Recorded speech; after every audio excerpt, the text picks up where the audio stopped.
வணக்கம் மங்காளியரா. இன்றைக்கி நம்ம வந்து பார்த்திங்கன்னா மறுபடியும் ஒரு பட்ஜெட்டில் ஒரு கேமிங் பீஸ் சேர்க்குறோம். நம்ம கஸ்டமருக்கு வந்து பார்த்திங்கன்னா மானிட்டரோடு சேர்த்து அவருக்கு வந்து பார்த்திங்கன்னா அடிஷ்னலாக நம்ம வந்து ஒரு ஸ்பீக்கரு, ஒய்ஃபை ரிசீவரை சேர்த்து கொடுக்குறோம். ஸ்பீக்கர் வந்து அவங்களுக்கு அடிஷ்னலாக நம்ம கொடுத்துருவோம். இன்றைக்கி நம்ம என்ன பார்க்க போகிறோம்னா, அதே AMD Ryzenல 3200G ப்ராசஸரு. இது வந்து பார்த்திங்கன்னா ஒரு 4 கோர் 4 த்ரெட் ப்ராசஸரு, வேகா 8 கிராஃபிக்ஸ் உள்ள ஒரு ப்ராசஸர் இது. நம்ம யூஸ் பண்ணக்கூடிய மதர் போர்டு என்னென்னு பார்த்தீங்கன்னா, நம்ம MSI பிராண்டே நான் எல்லாத்துக்குமே MSI பிராண்டே போட்டுக்கிட்டு இருக்கேன், ஆசஸ்லாம் போட மாட்டேன் அப்படின்னு சொல்லி நினைப்பீங்க.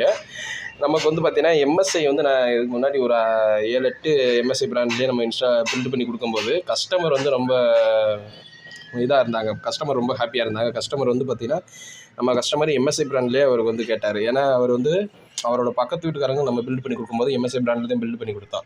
அதை பார்த்துட்டு எனக்கு இந்த MSI பொருளே எனக்கு பில்டு பண்ணி கொடுத்துருங்க அப்படின்னு சொல்லி கஸ்டமர் சொன்னனால நமக்கு வந்து கஸ்டமருக்கு ஏற்ற மணிக்கு MSIயில் A520M போர்டு, இந்த போர்டு தான் இருக்கும். இது வந்து பார்த்திங்கன்னா ஒரு AMD சிப்செட் போர்டு.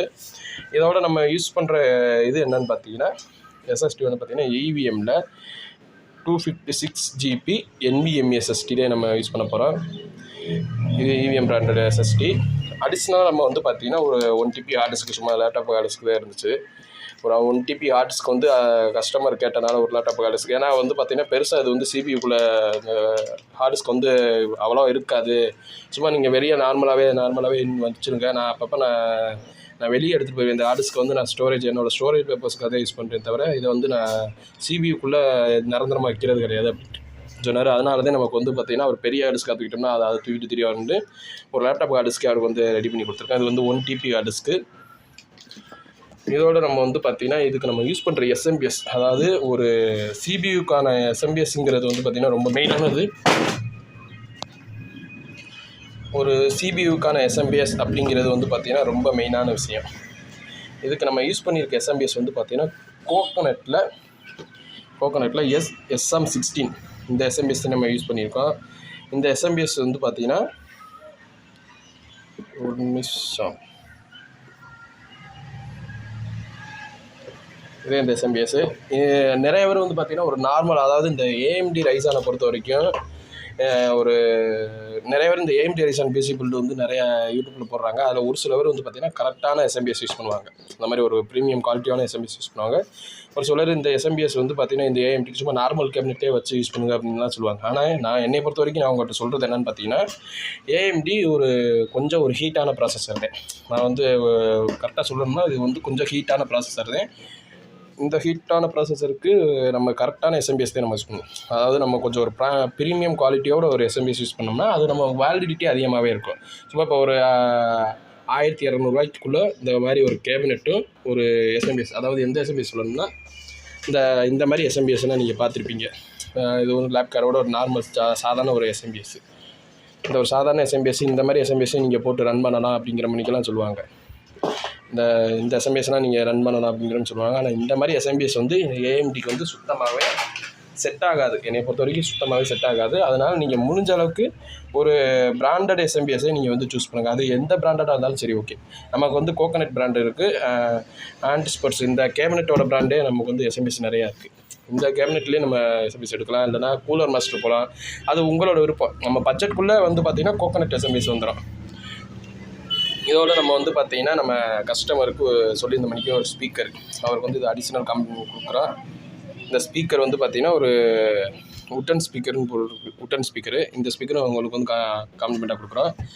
கேபினெட், முக்கியமானது கேபினெட். நம்ம கேபினெட் என்ன போடுறோம்னு பார்த்திங்கன்னா ஆன்டி ஈஸ்போர்ட்ஸோட ஐஸ் 1300AG இந்த கேபினெட் தான் நம்ம யூஸ் பண்ண போகிறோம். இது வந்து பார்த்திங்கன்னா முன்னாடி வந்து பார்த்திங்கன்னா இதெல்லாம் லைட்டிங் எஃபெக்ட், அந்த கேபினெட்டோடது இது வந்து பார்த்திங்கன்னா லைட்டிங் எஃபெக்டாக கொடுத்துருக்காங்க.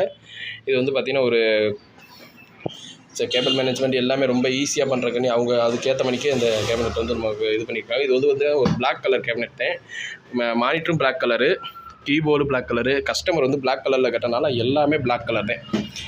SMBSம் பிளாக் கலரு, ஸ்பீக்கரும் பிளாக் கலரு, ஒய்ஃபை ரிசீவரும் பிளாக் கலரு, எல்லாமே பிளாக் கலர் தான். EVM SSD, இந்த SSD கூட பிளாக் கலர் தான். நம்ம PC பில்டு பண்ணுறது எப்படின்னு அது ஃபஸ்ட்டு முதல்ல வந்து பார்த்திங்கன்னா நம்ம ப்ராசஸர் இன்ஸ்டாலேஷன் பண்ணுறது எப்படிங்கிறதெல்லாம் பார்த்துக்குறோம். முதல்ல நம்ம வந்து மதர் போர்டு ஓப்பன் பண்ணுவோம். மதர் போர்டு வந்து பார்த்திங்கன்னா ஒரு நிமிஷம், எப்பயுமே நம்மளோட ஆயில் தட்டுவோம்.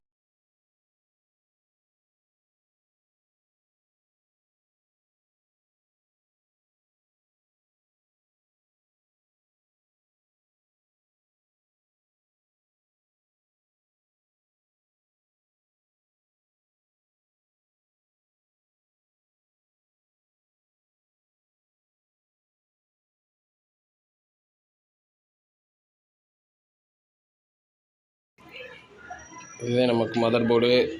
இது வந்து பார்த்திங்கன்னா ப்ராசஸரை வைக்கிற இதெல்லாம் நமக்கு வந்து பார்த்திங்கன்னா எஸ்எஸ்டி, அதாவது NVMe SSD வந்து இந்த ஸ்லாட்டில் தான் நம்ம போடணும். இது வந்து பார்த்திங்கன்னா அடிஷ்னல் கிராஃபிக்ஸ் கார்டு இதெல்லாம் ஆட் பண்ணிக்கலாம். இது 2 RAM ஸ்லாட் கொடுத்துருக்காங்க. இது SMS கனெக்டர், மிச்சம் எல்லாமே SMS கனெக்டரு. இப்போ வந்து நம்ம பில்டு பண்ணுவோம். போர்டை வந்து கொஞ்சம் எடுத்து தனியாக வச்சுக்கிடுவோம். லைட்டாக இதை க்ளோஸ் பண்ணிக்கிறோம். இது மேலேயே வச்சு பில்டு பண்ணுறக்காட்டி இப்போ வந்து பார்த்திங்கன்னா நம்ம ப்ராசஸரை ஓப்பன் பண்ணுவோம்.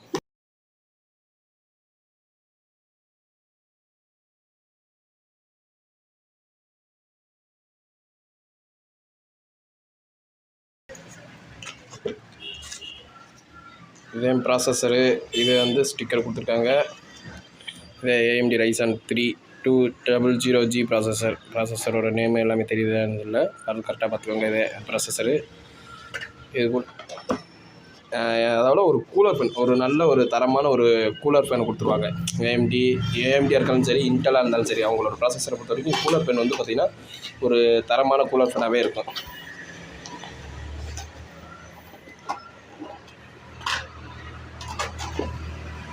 கூலர் பண்ணி இதுலேயே வந்து பார்த்திங்கன்னா தெர்மல் பேஸ்ட் இருக்குது. இருந்தாலும் வந்து பார்த்திங்கன்னா இப்போ நான் இதுக்கு முன்னாடி ஒரு BC பில்டு பண்ணியிருப்பேன். அந்த வீடியோவில் வந்து பார்த்துருந்தீங்கன்னா எக்ஸ்ட்ரா ப்ராசஸர் மேலே தெர்மல் பேஸ்ட் வச்சுருப்பேன். ஏன் ப்ரோ வச்சுருக்கீங்கன்னு ஒரு ப்ரோ வந்து கேட்டிருந்தாரு. நான் சொல்கிறது என்னென்னா, AMD ப்ராசஸர் கொஞ்சம் ஹீட்டான ப்ராசஸ். அதுக்கேற்ற மணிக்கு இந்த தெர்மல் பேஸ்ட்டு ஓரளவுக்கு, அதாவது தெர்மல் பேஸ்ட் இதில் இருந்தாலுமே ஒரு மீடியமாக தான் இருக்கும். அதனால் நம்ம எக்ஸ்ட்ரா கொஞ்சம் தெர்மல் பேஸ்ட் வச்சுட்டு இந்த தெர்மல் பேஸ்ட்டை ரிமூவ் பண்ணிக்குவோம். நம்ம தனிப்பட்டு ஒரு தெர்மல் பேஸ்ட் வச்சோம்னாலே அந்த ஹீட் வந்து உங்களுக்கு வந்து கூலிங் ஃபேன் கரெக்டாக இது பண்ணும். இல்லைனா ப்ராசஸர் ஹீட் ஆச்சுன்னா அடிக்கடி ஆஃப் ஆகுறது, இல்லைனா ப்ராசஸரே வேஸ்ட்டாக போயிடும். இப்போ வந்து பார்த்திங்கன்னா நம்ம BC பில்டு பண்ணுவோம். போர்டு எடுத்து நம்ம வச்சுக்குவோம். இப்படி வச்சுக்குவோம். இதில் வந்து பார்த்திங்கன்னா உங்களுக்கு வந்து ஒரு லாக் மாதிரி கொடுத்துருப்பாங்க. இந்த பார்த்திங்கன்னா இந்த லாக் மாதிரி கொடுத்துருப்பாங்க. இதே மாதிரி போர்டுலேயும் இந்த லாக் இருக்கும்.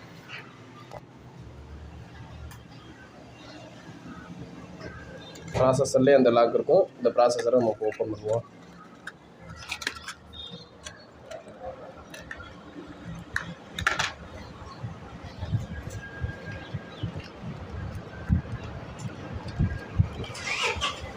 அதே மாதிரி ப்ராசஸரை இப்படி ஹேண்டில் பண்ணுங்க. முடிஞ்ச இதில் எதுலேயுமே டச் பண்ணிடாதீங்க. உங்களுக்கு நான் திரும்ப சொல்கிறது, ப்ராசஸரை ரொம்ப கவனமாக ஹேண்டில் பண்ணணும். இந்த ஸ்ட்ரிப்பு எதுலேயுமே டச் பண்ணக்கூடாது. ஏன்னா ப்ராசஸர் வந்து இந்த லைன் எல்லாமே ஏதாச்சும் ஒரு டேமேஜ் ஆகிடுச்சுன்னா ப்ராசஸர் வாரண்டியால் எதுவுமே க்ளைம் பண்ண முடியாது. ப்ராசஸர் போனதே அதை ஒன்றுமே பண்ண முடியாது. அது மாதிரி ப்ராசஸரை ரொம்ப கவனமாக ஹேண்டில் பண்ணுங்கள். இங்கேயும் ஒரு லாக் இருக்கும்.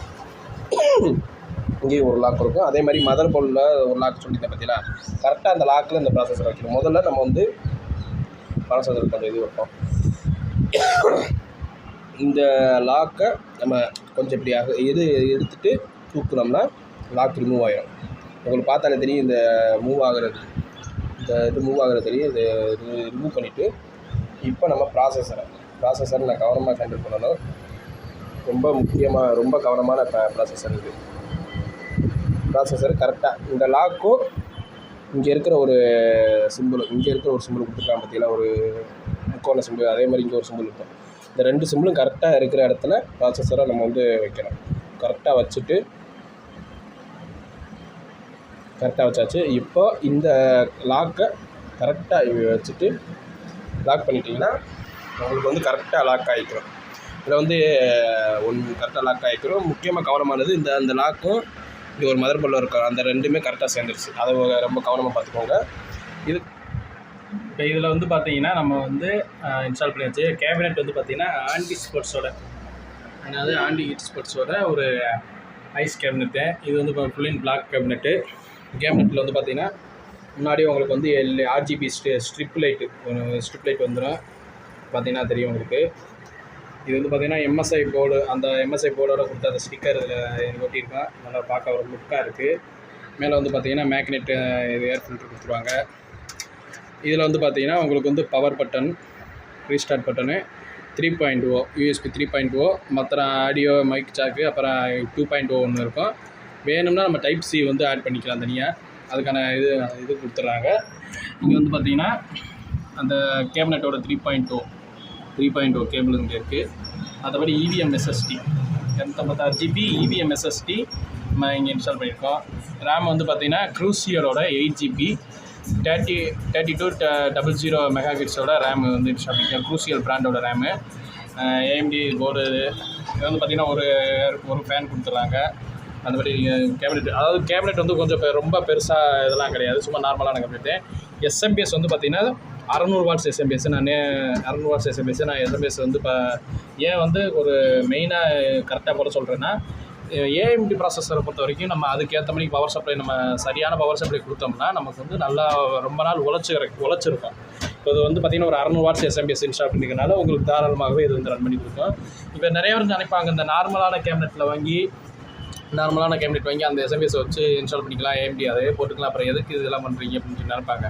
ஆனால் நம்மளை பொறுத்த வரைக்கும் அவங்ககிட்ட சொல்கிறது என்னென்னு பார்த்தீங்கன்னா, நீங்கள் ஒரு AMD ப்ராசஸர், அதாவது ஒரு AMD சீரியஸில் நீங்கள் PC பில்டு பண்ண போயிட்டிங்கனாலே உங்களுக்கு வந்து எல்லாத்தையுமே கரெக்டாக, அதாவது எல்லாமே கொஞ்சம் காசு செலவானாலுமே பார்த்தீங்கன்னா உங்களுக்கு வந்து ஒரு பிராண்டடாகவே பார்த்துக்கோங்க. ஏன்னா எல்லாத்துக்குமே வாரண்ட்டி இருக்குது. இப்போ இந்த கேபினெட்டுக்கு வாரண்ட்டி இருக்குது, போர்டுக்கு, ப்ராசஸருக்கு வாரண்ட்டி இருக்குது, மற்றபடி நம்ம EVM SSDக்கு வாரண்ட்டி இருக்குது, ரேமுக்கு வாரண்ட்டி இருக்குது. எல்லாத்துக்குமே இப்போ வந்து பார்த்திங்கன்னா வந்து நமக்கு வந்து வாரண்ட்டி கிளைம் பண்ணிக்கலாம். இப்போ நார்மல் SMPS வாங்கினா அதுக்கும் வாரண்ட்டி இருக்குது. இருந்தாலுமே அது வந்து அவ்வளோ தூரத்துக்கு அந்த பவர் சப்ளை வந்து உங்களுக்கு வந்து நீட்டாக பெர்ஃபார்மன்ஸ் வந்து இது பண்ணி கொடுக்காது.